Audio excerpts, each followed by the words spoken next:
I still remember the night I decided to stay inside the old Harrington Museum. It wasn't a whim. I'd planned it for weeks. I'd studied the building's blueprints, watched every urban explorer video I could find, even talked to a few of the locals who still refused to walk past it after dark. They all said the same thing. That place doesn't like visitors. Most people around town called it cursed. Not because of what was found there, but because of what wasn't. The museum seemed to erase people. A janitor who locked up one night and was never seen again.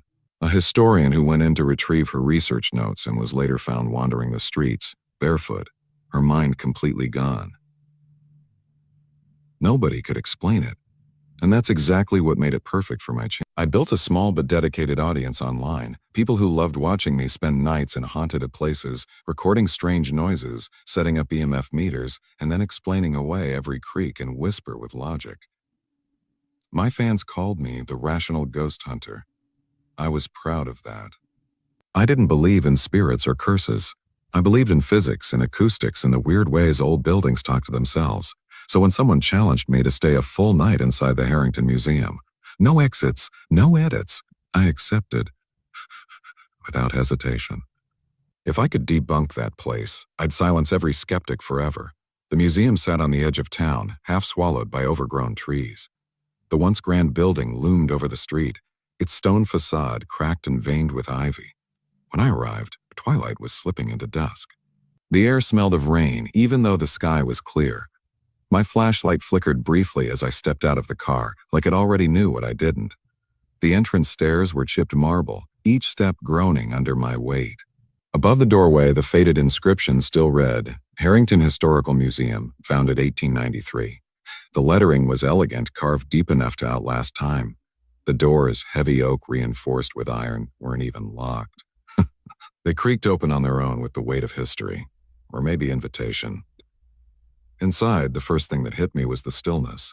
It wasn't just quiet. It was like the air itself was holding its breath. Dust floated in my flashlight beam like drifting embers, and somewhere deep in the shadows, I could hear water dripping slowly. Tick, tick, tick, tick, as if marking time in an endless loop.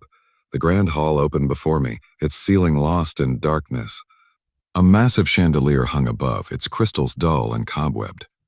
Beneath it, the exhibits waited like mourners frozen mid-prayer. Taxidermy animals, antique furniture, relics from forgotten continents. Everything was perfectly preserved, as if time had given up trying to move forward here. I spoke into the camera, my voice too loud in the hollow room. All right, guys, it's 9:58 p.m. I've officially entered the Harrington Museum. Locals say it's cursed, but we're going to see what's really going on in here. No tricks, no crew, just me, my gear, and a night to kill. My laugh echoed weirdly. It came back slower, stretched, like someone else was laughing with me. I started exploring the first floor. Every hallway was lined with glass cases filled with artifacts, ancient tools, faded letters, paintings of people whose names meant nothing now. The deeper I went, the colder it got. I could see my breath fogging faintly in the flashlight beam. I checked the temperature gauge on my wrist. It dropped 5 degrees in less than a minute. I told the camera it was probably due to poor insulation. But a small voice in my head, one I usually ignored, whispered that it felt too deliberate. Eventually, I reached the exhibit everyone in town warned me about. The Hall of Faces. It was a narrow corridor that opened into a circular room lined with glass cases. Inside each one hung a mask, over 100 of them, from different cultures, different centuries. Some carved from wood, others molded from clay or bone, some painted in bright colors that had faded to ghostly hues. A few had hair stitched into them, human hair, by the look of it. Legend said one of these masks had been used in a ritual meant to bind a human soul to it. Yeah. The ceremony was supposed to trap the spirit of a dying person, keeping them conscious forever, staring out through painted eyes. Nobody knew which mask it was, but every night guard who ever worked here said the same thing. If you stayed too long in the room, you'd start to hear whispering. Not words, just breath that tried to form them. I set up my camera on a tripod, framing the entire room. The red record light blinked like a heartbeat. Huh, a heartbeat. Okay, I said quietly, let's test the legend. For 10 minutes, nothing happened.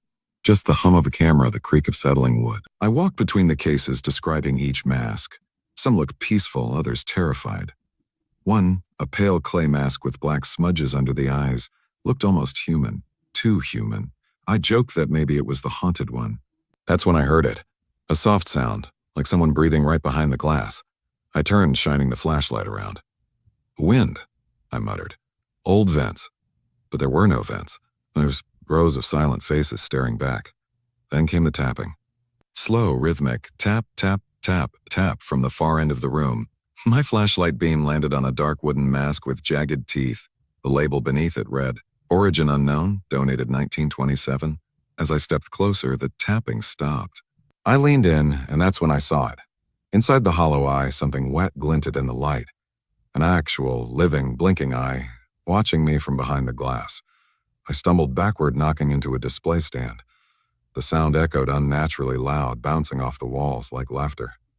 And then, without warning, my camera shut off. No beep. No low battery symbol. Just gone. The silence that followed was absolute. I couldn't even hear my own breathing for a second. And then I realized there was no sound at all anymore. No dripping water, no creaking floors. Even the air felt dead. I grabbed the camera, shoved it into my backpack, and decided to find the curator's office. Maybe the breaker box was there. Maybe power fluctuations were the cause of the disturbances. I told myself that anyway.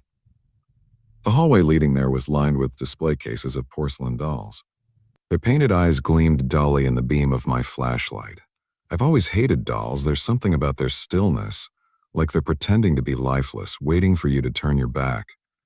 Halfway down the corridor, I thought I saw one of their heads tilt. I blinked. It hadn't moved. But when I raised the light again, every single doll was facing me, their tiny faces smiling. Watching, my throat went dry. I whispered to myself, it's just nerves. It's just nerves. Then one of them whispered back in a small childlike voice, don't leave. That broke me. I bolted. I bolted. I ran through the maze of corridors, the building twisting in impossible ways. I passed the same suit of armor 3 times even though I hadn't turned back. My footsteps echoed, but so did another set. Slower, heavier, deliberate. Something was following. When I reached the grand staircase, I paused, chest heaving. The steps above creaked softly, as if someone unseen was walking down to meet me. Then faintly I heard it, music, a violin. The notes were delicate, almost mournful, played with a shaky, trembling hand. It came from the second floor. Against every instinct, I climbed.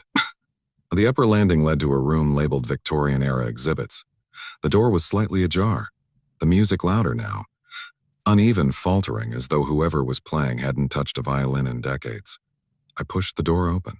The room was dimly lit by a few dying bulbs. In the center stood a mannequin dressed in a tattered Victorian gown, its porcelain face cracked and flaking. It held a violin under its chin, and the bow, impossibly, was moving. I whispered, "Who's there?" The music stopped instantly. The mannequin's head tilted toward me with a brittle crack.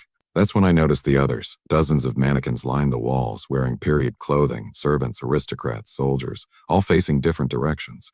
Until that moment, now every single one had turned to face me. The door behind me slammed shut. I rushed to it, pulling at the handle. Mickey. It's locked. Then came the sound of movement. The slow scrape of feet, the grinding of porcelain joints. The mannequins were moving, closing in, step by jerking step. Their glassy eyes caught the dim light, reflecting it in tiny points. I dropped the flashlight. It rolled, casting spinning shadows that made them seem alive. And in the dark, I heard it again. That voice, right beside my ear this time. You shouldn't have come here. The next thing I remember is waking on the marble floor of the main hall. My camera was beside me, still recording. The front doors stood wide open. Sunlight streamed in, pale and cold. I had no memory of how I got there. Later, when I checked the footage, the recording showed me standing in the hall of faces. Then the image tilted slowly, as if someone else was holding the camera. A tall, thin shadow passed across the lens. No clear shape, just movement like smoke. Then came the whispers. Dozens of them. Hundreds. The final frame froze on me, standing still, staring into the glass case. And in the reflection behind me stood a figure wearing one of the masks. And it was smiling. That's why I never went back. That's why the museum still stands there, silent and waiting, the doors half open as if expecting visitors. Some say at night you can see a flickering red light through the broken windows as if someone's camera is still recording inside. Others swear they've heard faint violin music drifting out when the wind passes just right. People say it's just the breeze playing tricks. Because when I sleep, I still hear the tapping. And sometimes when I wake in the dark, I swear I can feel eyes watching me from behind a mask I can't see.